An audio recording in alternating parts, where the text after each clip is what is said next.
കേരളത്തിൻ്റെ വികസന ചരിത്രത്തിൽ പുതിയൊരു അധ്യായം കുറിച്ചുകൊണ്ട് തിരുവനന്തപുരം വിഴിഞ്ഞം രാജ്യാന്തര തുറമുഖം കൊമേഴ്സ്യലായി, വാണിജ്യ തുറമുഖമായി 2024 ഡിസംബർ 3 മുതൽ.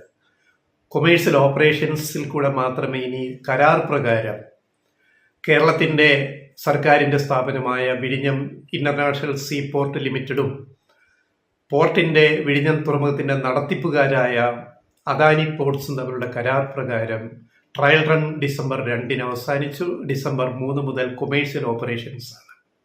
അതിനുള്ള എല്ലാ അനുമതികളും കിട്ടിക്കഴിഞ്ഞു. അതിൻ്റെ സാങ്കേതിക താൽക്കാലിക സർട്ടിഫിക്കറ്റ്, പ്രൊഫഷണൽ സർട്ടിഫിക്കറ്റ് ചെന്നൈ IIT-യിലെ എഞ്ചിനീയേഴ്സ് വിദഗ്ധർ കൈമാറി. ഇനി വാണിജ്യ ഓപ്പറേഷൻസ് ആയിട്ട് മുന്നോട്ട് പോവുകയാണ്. വിഴിഞ്ഞം തുറമുഖം ഇനി ട്രയൽ റൺ തുറമുഖമല്ല. ഡിസംബർ 3 മുതൽ ഇനി കമ്മീഷനിങ്ങിൻ്റെ ഔദ്യോഗികമായ ഉദ്ഘാടനം മാത്രമാണ് ബാക്കിയുള്ളത്.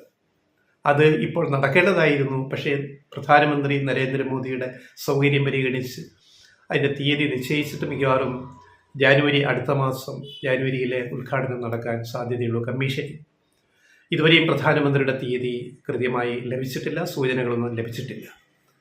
അപ്പോൾ ഈ രണ്ടാം ഘട്ടത്തിൽ, മൂന്നാം ഘട്ടം, നാലാം ഘട്ടം, 2, 3, 4 ഘട്ടത്തിൽ മറ്റൊരു 10,000 കോടി രൂപ കൂടി ചെലവഴിച്ചുകൊണ്ട് വിഴിഞ്ഞത്തിൻ്റെ എല്ലാ ഘട്ടങ്ങളും 2028 പൂർത്തിയാക്കാനാണ് അദാനി ഗ്രൂപ്പ് ഉദ്ദേശിക്കുന്നത്. അതുപ്രകാരമുള്ള കരാറാണ് കേരള സർക്കാരുമായിട്ട്, വിസിലുമായിട്ട് ഒപ്പുവെച്ചിരിക്കുന്നത്. അപ്പോൾ ഈ കരാർ പ്രകാരം 2034 മുതലാണ് വിഴിഞ്ഞം തുറമുഖത്തിൻ്റെ പ്രവർത്തന ലാഭവിഹിതം കേരള സർക്കാരിന് ലഭിക്കുക, കേരളത്തിന് ലഭിക്കുക. അതുവരെ ആ ലാഭം മുഴുവൻ അദാനിക്ക് പോകും കരാർ പ്രകാരം. അതുവരെ കേരളത്തിന് കിട്ടുന്ന വരുമാനം GSTയുടെ പകുതിയാണ്.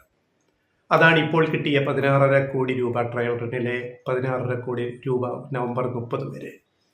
ഈ GSTയുടെ പകുതി കേന്ദ്രത്തിന് പോകും, പകുതി കേരളത്തിനും. അപ്പോൾ 16.5 കോടിയുടെ പകുതിയെ കേരളത്തിന് കിട്ടും. ഇപ്പോൾ 2034 വരെ കേരളത്തിന് GST വരുമാനം മാത്രമാണ് വിഴിഞ്ഞത്തൂന്ന് ലഭിക്കുക. വരുന്ന ചരക്ക് കപ്പലുകളിൽ നിന്നും ഈടാക്കുന്ന GSTയുടെ പാതി വിഹിതം 50%. 2034 മുതൽ വിഴിഞ്ഞത്തിൻ്റെ ലാഭത്തിൻ്റെ, ഓപ്പറേഷൻ ലാഭത്തിൻ്റെ 1% കേരളത്തിന് ലഭിച്ചു തുടങ്ങും. പക്ഷേ അവിടെയും പാരയായിട്ട് വരുന്നത് കേന്ദ്രം തരാമെന്ന് പറഞ്ഞ വയബിലിറ്റി ഗ്യാപ്പ് ഫണ്ടായ 817.8 കോടി രൂപ 817.8 കോടി രൂപ ലോണാക്കി മാറ്റിയിരിക്കുന്നു.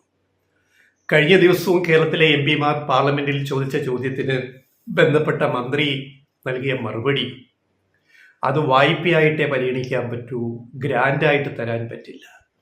മറ്റ് പല പ്രോജക്റ്റുകൾക്കും, ഇപ്പോൾ ഡൽഹി മെട്രോ റെയിലായാലും തൂത്തുക്കുടി പിന്നെ തുറമുഖത്തിൻ്റെ പുതിയ ടെർമിനലായാലും അതിനൊക്കെ കോടിക്കണക്കിന് രൂപ വയബിലിറ്റി ഗ്യാപ്പ് ഫണ്ട് ഗ്രാൻഡായിട്ട് കൊടുക്കുമ്പോൾ അടയ്ക്കേണ്ടതല്ല. ഗ്രാൻഡ് എന്ന് പറയുന്നത് തിരിച്ചടയ്ക്കേണ്ട, അല്ലാതെ കൊടുക്കുന്ന ധനസഹായമാണ്. അത് കൊടുക്കുമ്പോഴും വിഴിഞ്ഞം പോലൊരു പദ്ധതിയോട് കേന്ദ്രം കാണിക്കുന്ന ഈ നിലപാട്, ഇത് പല ചർച്ചകൾ കഴിഞ്ഞു, വീണ്ടും പറഞ്ഞിട്ട് കാര്യമില്ല.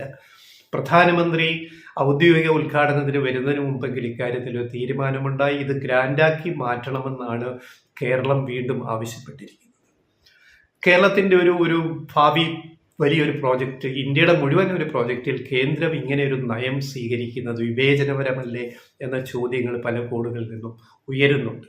എന്തായാലും നമുക്ക് നല്ലൊരു വാർത്ത പ്രതീക്ഷിക്കാം. പ്രധാനമന്ത്രി നരേന്ദ്രമോദി കമ്മീഷനിങ് ഉദ്ഘാടനത്തിന് വരുന്നതിന് മുമ്പ് കേന്ദ്രം ഇക്കാര്യത്തിൽ കേരളത്തിന് അനുകൂലമായ ഒരു നിലപാടെടുക്കും എന്ന് നമുക്ക് പ്രതീക്ഷിക്കാം. അതിനുള്ള ശ്രമങ്ങൾ ഉണ്ടാവണം കൂടുതൽ. ഇതുവരെയും നല്ല ശ്രമങ്ങൾ കേരള സർക്കാരിൻ്റെ ഭാഗത്തുനിന്ന് ഉണ്ടായിട്ടുണ്ട്.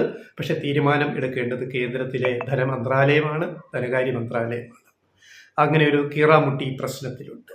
ഇനി ഇങ്ങനെ ഇത് ലോണാക്കി മാറ്റിയത് വീണ്ടും ഗ്രാൻഡ് ആക്കിയില്ലെങ്കിൽ സംഭവിക്കുക കേരളത്തിന് വീണ്ടും നഷ്ടമാണ്. ഈ 2034 മുതൽ ലാഭവിഹിതം കിട്ടുമ്പോൾ, 1% കിട്ടുമ്പോൾ, അത് തന്നെ കോടികൾ വരും. അത് കിട്ടുമ്പോൾ അതിൽ നിന്ന് ഒരു വിഹിതം, 20% ലാഭവിഹിതം നമ്മൾ ഈ ലോൺ തിരിച്ചടയ്ക്കാൻ ഉപയോഗിക്കണം. അത് കണക്കൂട്ടിയിരിക്കുന്നത് 2034 മുതൽ ഈ ലാഭം കിട്ടുമ്പോൾ, അദാനി തുറമുഖം കൈകാര്യം ചെയ്യുന്ന 2050 വരെയൊക്കെയുള്ള ഒരു കാലത്ത് ഇങ്ങനെ കിട്ടാവുന്ന വരുമാനം എന്ന് പറയുന്നത് 1% ലാഭവിഹിതം വെച്ച് നോക്കുമ്പോൾ $6300 കോടി രൂപയാണ് കേരളത്തിന് കിട്ടുക. ഈ $6300 കോടി രൂപയിൽ 20% ലാഭവിഹിതം നോക്കിയാൽ 1260 രൂപ നമ്മൾ കേന്ദ്രത്തിന് കൊടുക്കണം.